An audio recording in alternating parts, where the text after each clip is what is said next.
I'm Ernestine Thompson. Today is August 14th, 2010, and I'm at home. Your age? I'm going to be 85 years old on August 31st.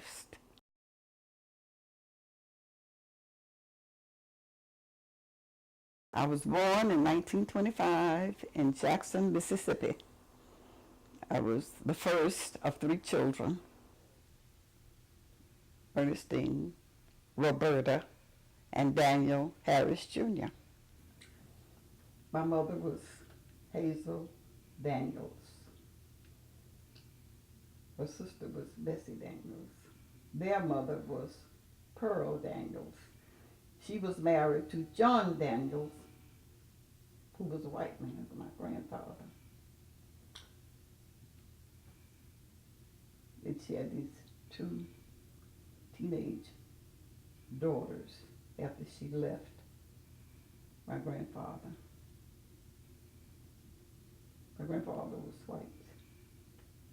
My grandmother was a light-skinned black woman. My mother was a light-skinned black woman. My aunt was red. She light-skinned too. My mother married a very dark man. My What was his name? mother Hazel What was Daniels married a dark-skinned man, Daniel Harris. And my aunt married Ernest Owens. They had two children, me, Ernestine Harris, and a little boy, Ernest Owens. That was my cousin. I said, and a dark-skinned baby, me, and a light-skinned baby. And he was called little brother, and I was called baby sister. And we grew up as two little cousins. I had a very sheltered life. But by the time I was a teenager and had a visit to New Jersey, I learned that I was living in segregation. But I had no idea that I was living in segregation as I grew up, because I was a little girl who was very fortunate to write to Santa Claus and ask for a long list of stuff and get it. I had an aunt who was a dressmaker. She used to make clothes for me, and I had dresses for every special day or special occasion. I used to wear, I had two pairs of shoes, a Sunday pair and an everyday pair. And the daily pair was a little pair of brown Oxfords that you tie up. And the Sunday shoes was what they call a Roman sandal. It was a high-top shoe that came up to your ankle and had buttons across.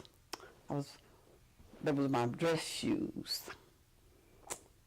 So I was pretty fortunate. I also didn't know that an industrial section is where poor people live, and suburban section is where the homeowners live. And I lived in the industrial section. But like living in Mississippi and not knowing it was segregated, I just didn't know what other people did and didn't seem to care.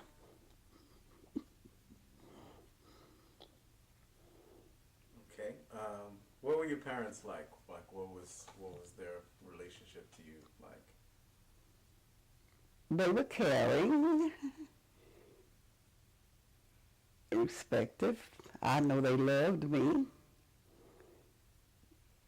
And they made me mine.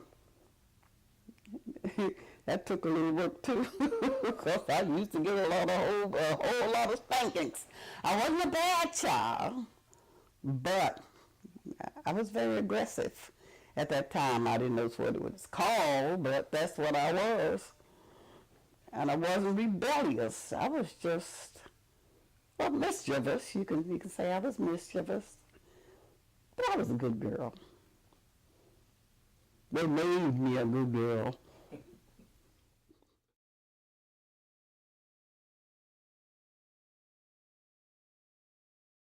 I started school in elementary school, Mary Jones School, and it went from the first kindergarten to the 8th grade. Then you finished 8th grade and went into high school, 9th, 10th, 11th, 12th. There's no junior high school like now.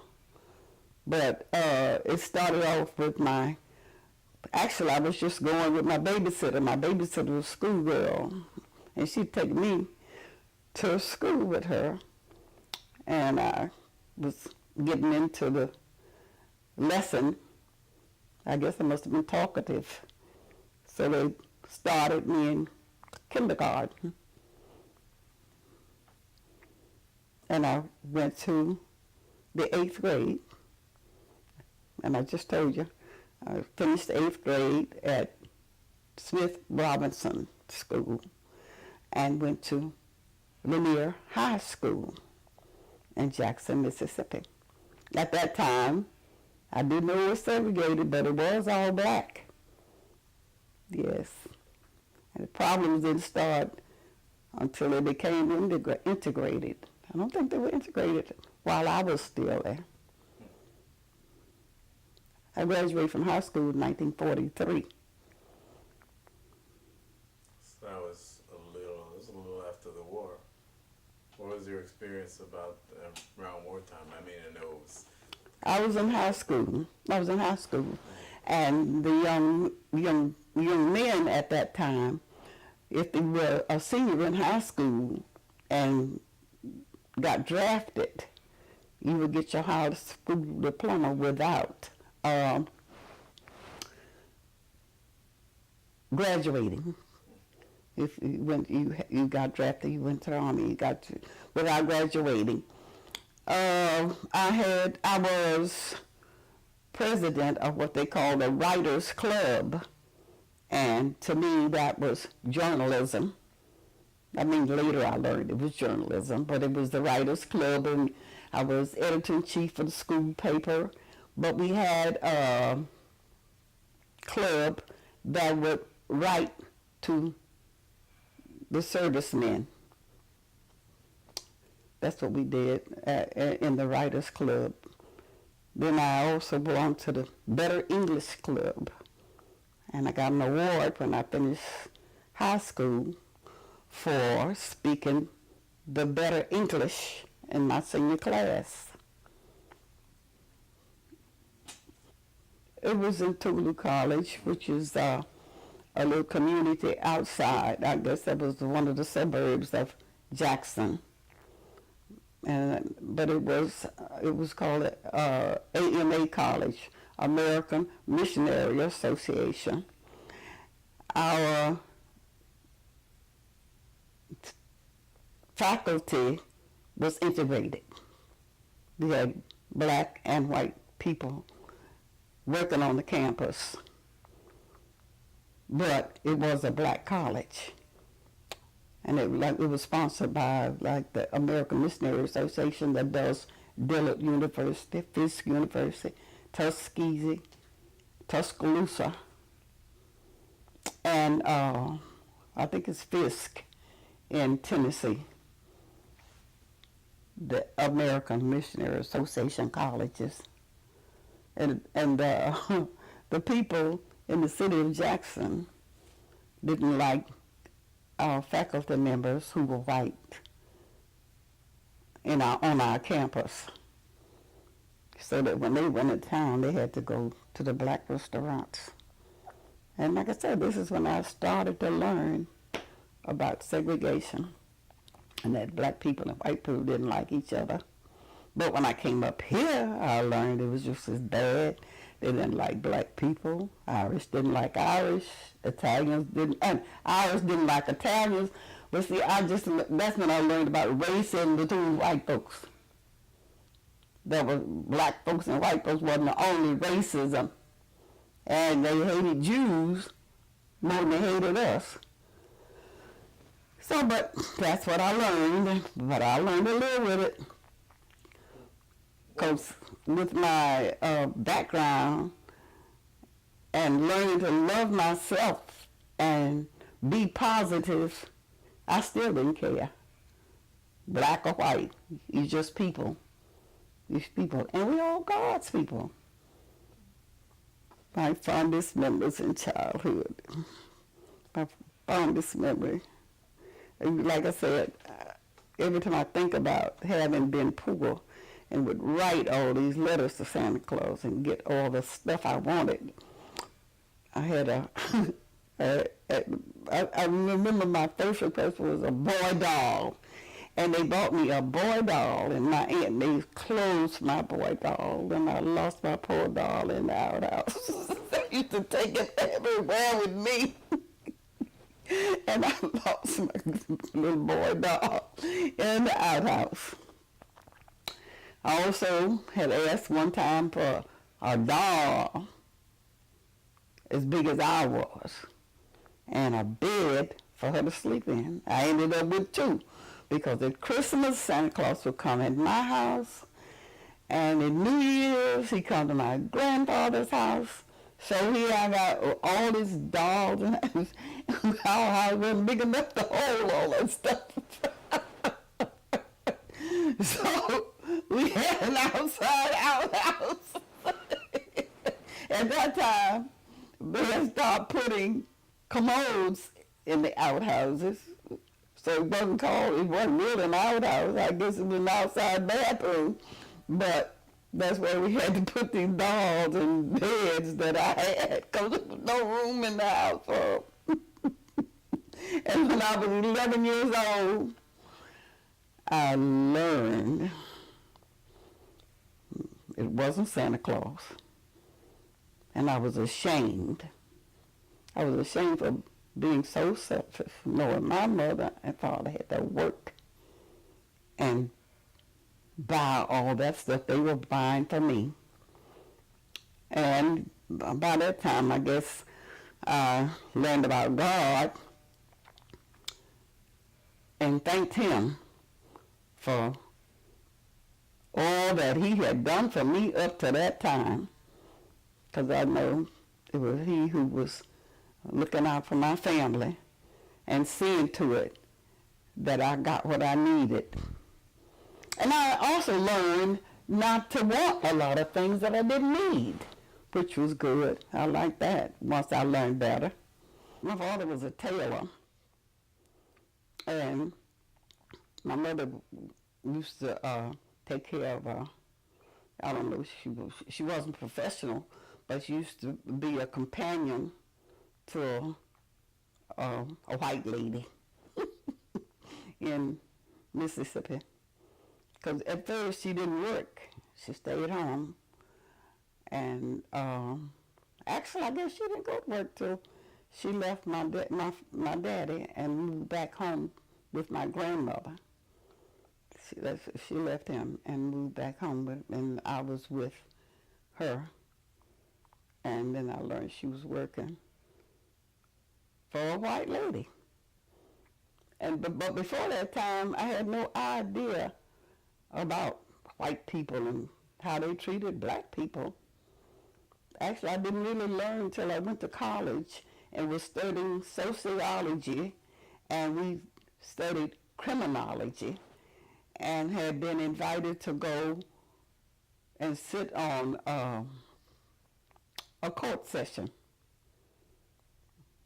And that's when I started to learn about, because I worked for this black newspaper, and we only printed news about black people. I went to a black church. I went to a black school. I just had no idea there were white people out there raising all the kind of sand that I learned was going on. In high school, I wanted to be a journalist. Well, by the time I finished high school and had a Sunday school teacher who was a social worker, had a lot of influence, I wanted to be a social worker. So when I graduated from high school and went into college, I went to, I majored in sociology. And like I said, did an internship in social work. With whom? But I didn't go straight to college. When I finished high school, I had some small scholarships. I think one for Alcorn, one to Jackson College, and one to Wilberforce University by going to the Methodist Church. I got a scholarship to Wilberforce University. Anyway, I worked for a year, finished high school in 43, worked until 45, and then went to college. During college, I got a job working for a newspaper in Louisiana. I went to a youth congress in New Orleans and started this job in the newspaper, and got hired. I was 20 by then. Got hired as a circulating editor. That's what I was, because I used to travel. The newspaper was a black newspaper called a Socialite. But somebody in Louisiana had written a book on Louisiana, and they called it The Negro in Louisiana. Well, my boss got the idea to do the same thing for the South. And he's going to start a magazine called The Negro South. So I went to work for his company, and I traveled and got throughout the South meeting people who were business people. And I get their story, and I had a photographer with me. I get their story and send it back to New Orleans, and he put all this information in the syndicate and started the Negro South, which was another magazine. Well, that was in my senior year. That was in my senior year that all this happened. So that it was August when I went to this youth congress and stayed in New Orleans and wrote the dean and said to him, I won't be back. I'll come back in October. Well, October they had a nice job for me to go to Arkansas and write on, so I wrote to school again. I won't be back till February. So the dean wrote me and said, Miss Harris, if you don't come back in February, you don't need to come back. Well, I came back in February and graduated in 1948. Graduated from college in 1948. But my experience with social work was in an internship as a social worker. I used to chase deadbeat fathers. But then I came to New Jersey in 1948 after I graduated. And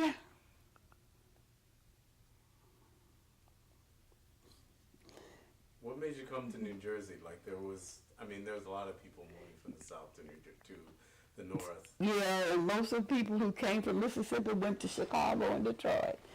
But most of the people who came up here were coming from North Carolina and South Carolina.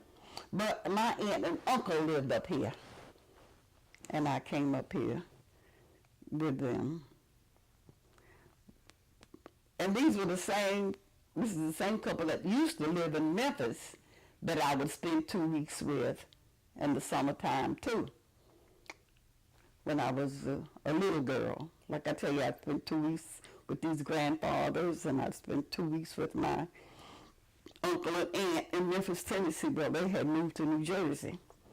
And I came up here with them and was doing volunteer work in the hospital. Then I decided I wanted to be a nurse. So I was working at East Orange General in East Orange. No, I wasn't working there then. I was volunteering there, and that's when I started to do the nursing school. I did the 3 years there, and then became a private duty nurse. After that, I worked for St. Barnabas, and at that time, St. Barnabas was in Newark, but they were about to move. Anyways, all up in there somewhere, I got married.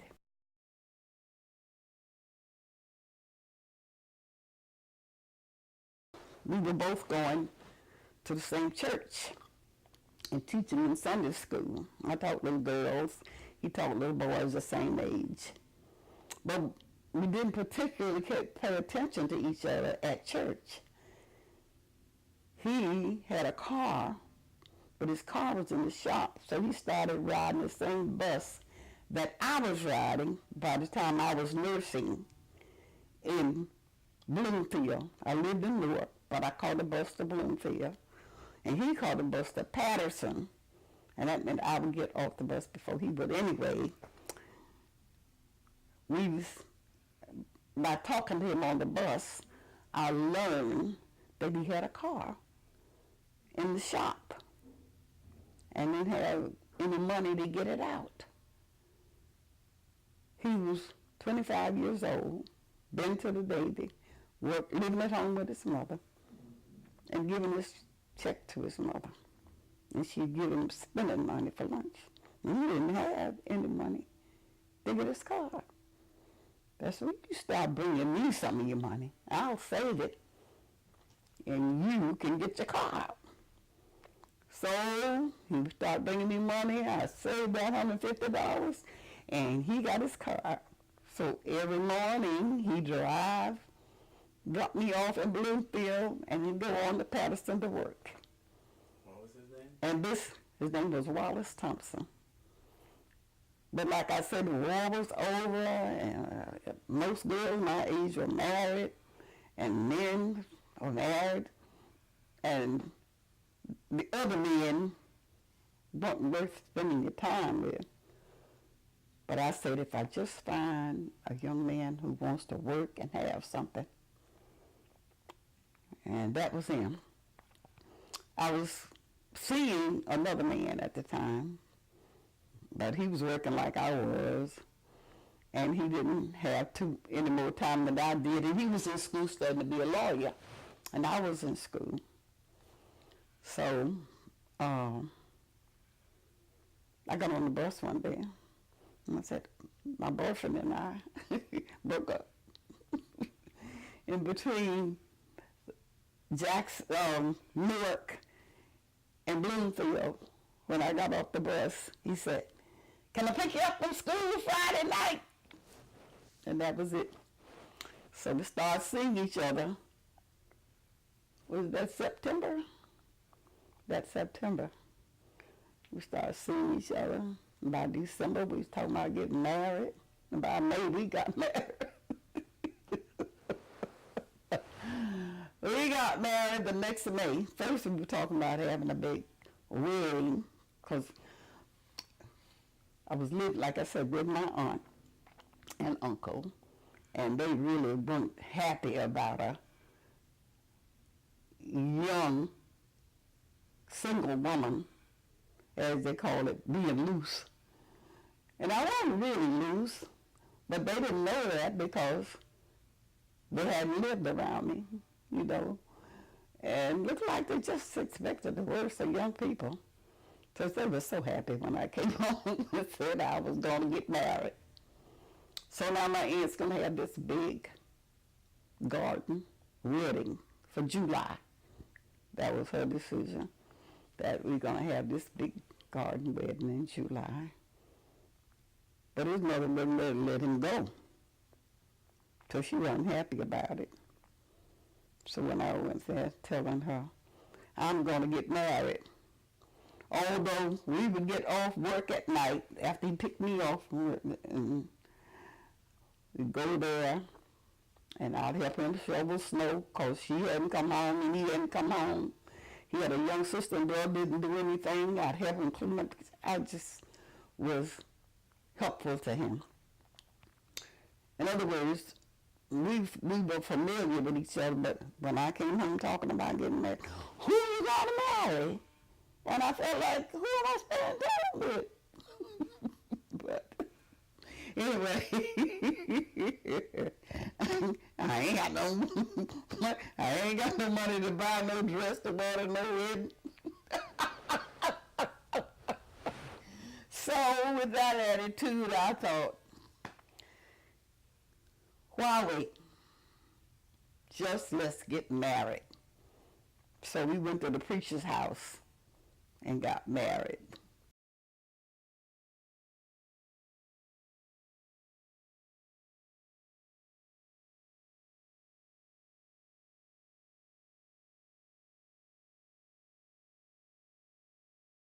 I had said from 16 years old that I wanted 6 children. But at that time, I wasn't going to get married. I was going to do it when I was 23. But at 23, I wasn't thinking about marrying. Like I said, the situation wasn't right. So I was 25 when it was done. Got married when I was 25. And right away, we started. So we had a stillborn right away. Lost that. Had another stillborn right away. But we found a doctor who could help us out. And he started giving me medication when I got pregnant the 3rd time. He started giving me injections for a whole 9 months. And at the end of the 9 months, we had a baby. We had a whole team of people in the room that night, different kinds of doctors, waiting to see if this baby was going to be born. And this baby came, and it was a boy. The doctor was excited. Everybody was all excited. We got a real baby at last. It was a happy time. I had my first boy, Floyd Thompson. We named him Floyd after my uncle. We never told you Aunt Maddie and Uncle Floyd, what's Uncle Chadwick? Chadwick Floyd was his name. And but we named our first child after my uncle. So 14 months later, pregnant again. Doc said, well, all we can do is what we did the first time. And we had a little girl, Laverne. Oh my, Laverne turned 3, pregnant again.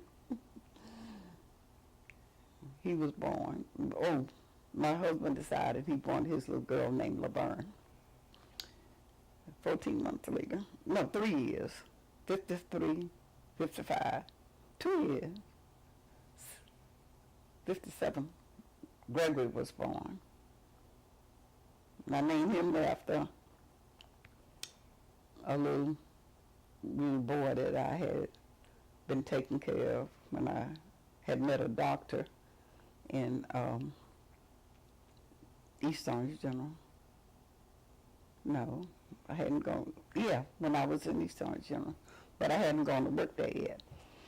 Anyway, Gregory was named after Gregory Winfield. And we didn't take any more pills. We didn't take any more injections. But Gregory came. Because what the doctor said is we won't help it and we won't hinder it. We would just let nature take its course. But there was no stillborn. Then behind Gregory, here was David. No more injections. And the next one, no more injections. And the next one in 2 more years. After David, there was Wally. okay. And the next little girl, and Dennis.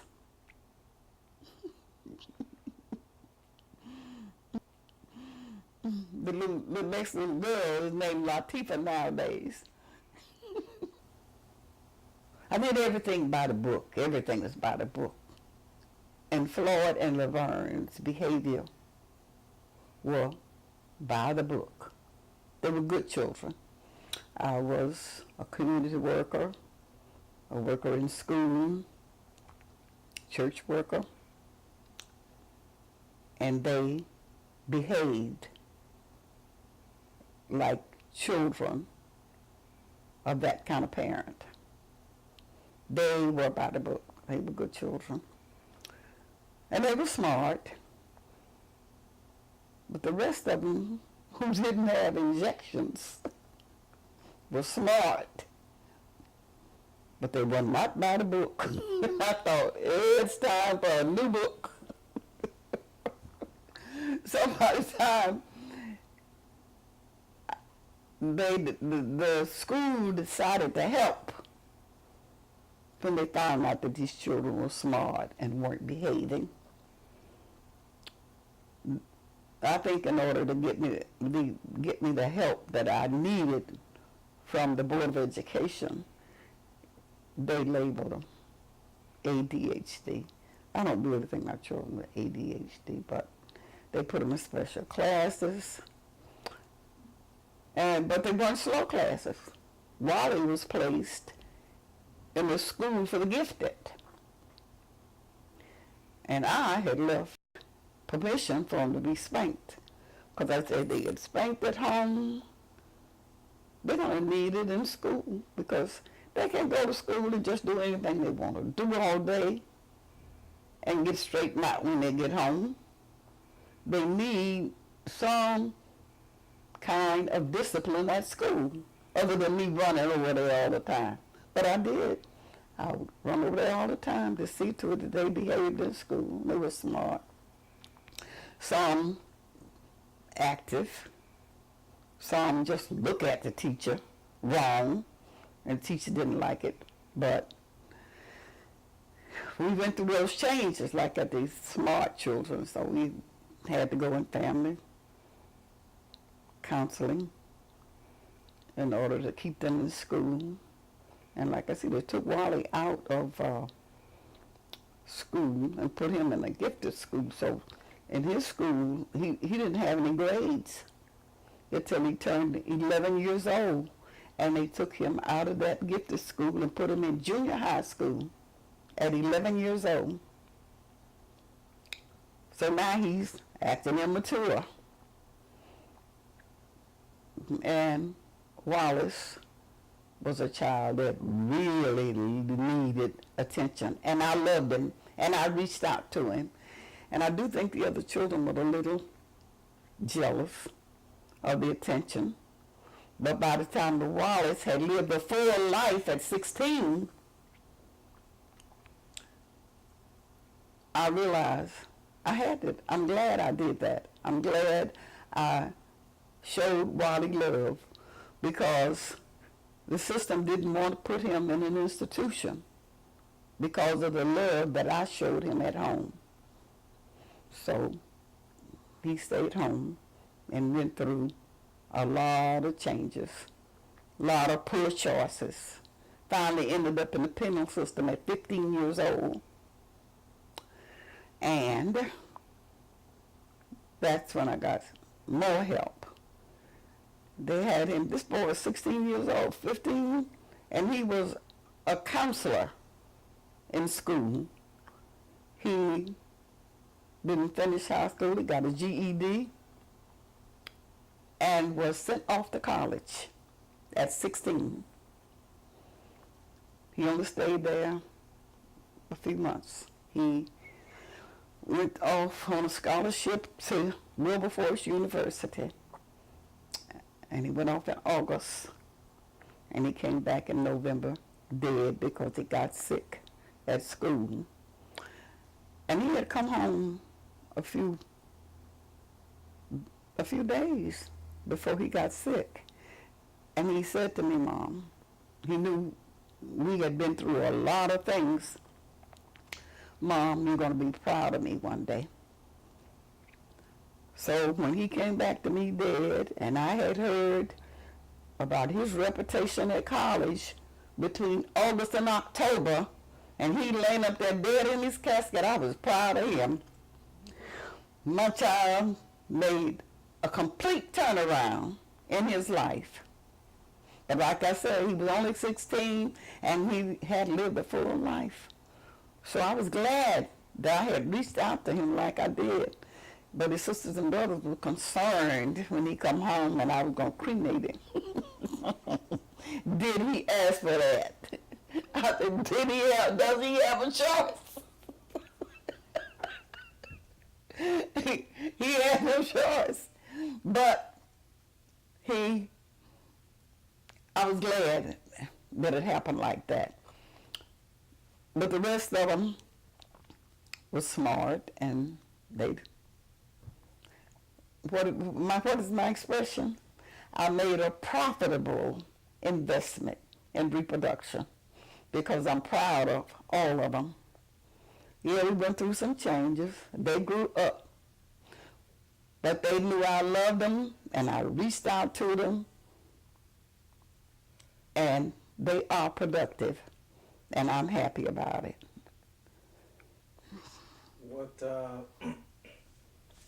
So this was the '60s. What impacted what was going on in the country, in the world at the time, have on how things went in your household? All I can say is God blessed me with a job throughout all the changes, and whatever went on in the world did not affect my household. Because if there were times I was short of money, God provided me with another job. And the way the children were born was another blessing. Because the big children knew at a certain time, they weren't happy with babysitters. That's another blessing. I had people who came to live with me and took care of my children. I had neighbors. I had a village. If they said it takes a village, I had a village. And I had a village in my 3 little cousins. I had a village in my friend, Miss Geraldine Simmons. And I could turn to these people to help with my children. And my children now appreciate these people, and I'm happy about that. Like when Daddy got fed up, it was really quite a thing. He didn't want to be with us anymore. And after 18 years, he left. But God was good. And the children decided, the big kids decided they didn't like the sitters. So they took over as babysitters. So the big children helped to take care of the little children. So that if I worked from 11 to 7 and came home and had a job to go to from 10 to 6 all day, they took care of my children.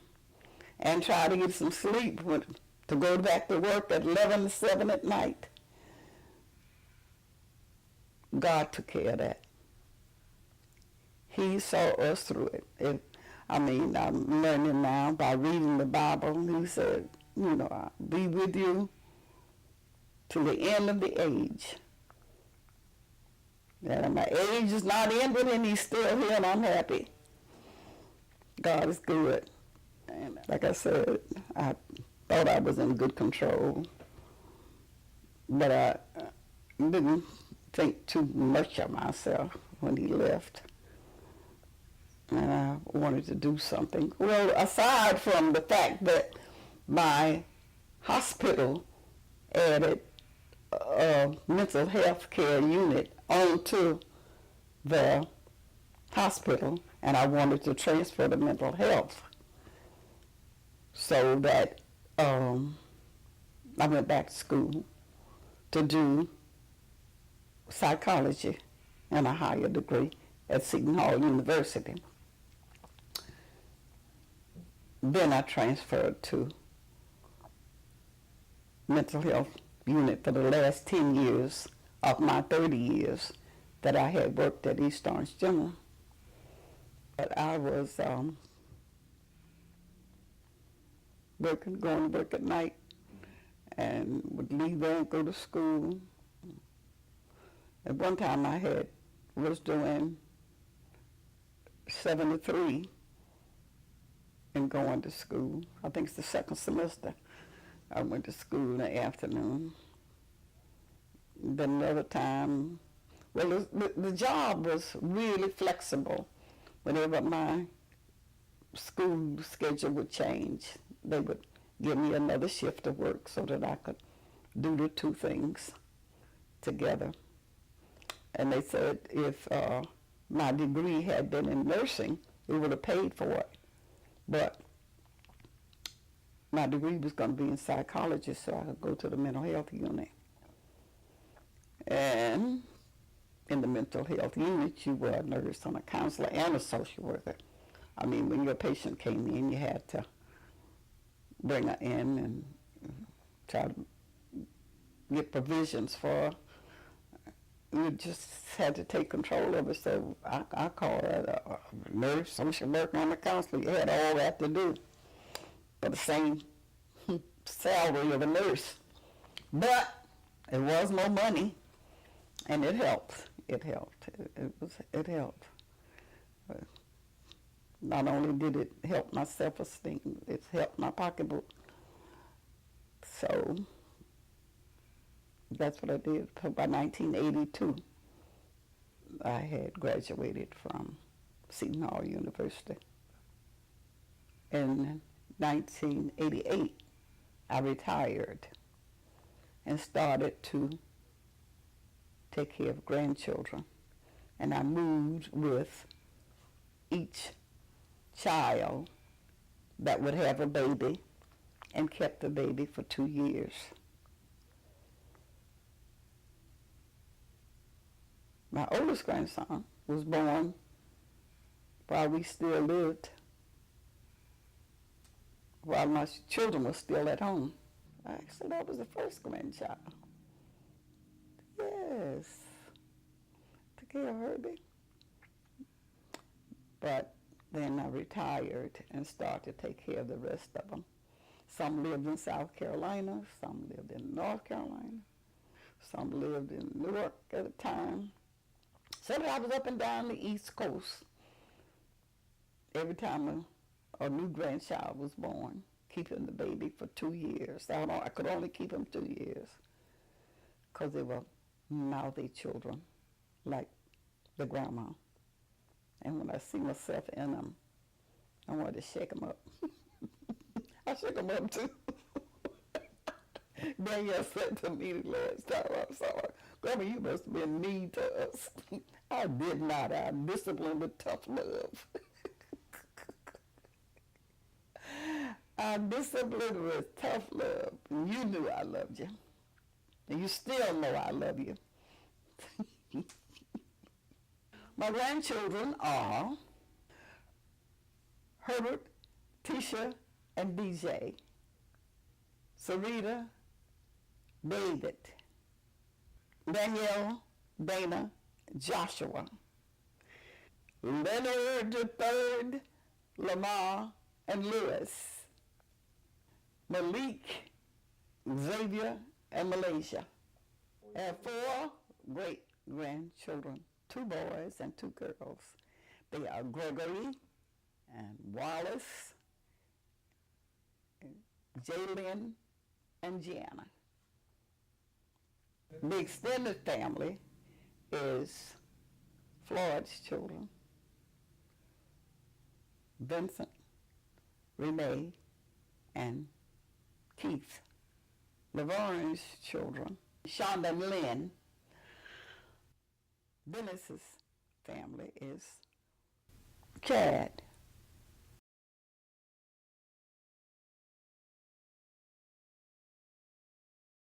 My mother was not a person who would talk a lot, but she said what we were saying. And she was the most highly educated person, but her word was, I'm not highly educated, but I got good mother wit. And that was a help to me because I was a bookworm child. I believed in books. And when children would ask me questions, I sent them to a book. So none of us had too much mother wit. And I translate mother wit into good common sense. I didn't have much of that, but I learned it as I grew older. So now the common sense with my education brought me where I am, and I'm happy about that. I'm happy that I learned a little mother wit. I was a little girl, 7 years old, and I was going to a Baptist church, and they painted hell as such a terrible place and a terrible thing, and they were loud and scary, and I thought, oh, I'll just go to hell. I didn't want to join church. But I went to Memphis when I was 7 years old, and the Methodist minister said, God will take care of you. And he made it sound like even if I was like I was, or worse, God still took care of me.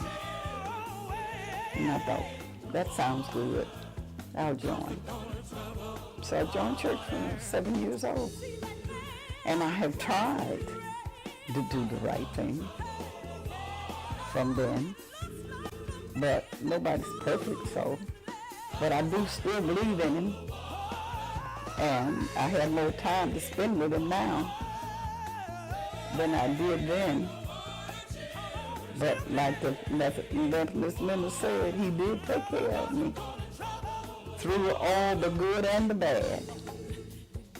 And I still trust him and love him. So any advice for the rest of us who have yet to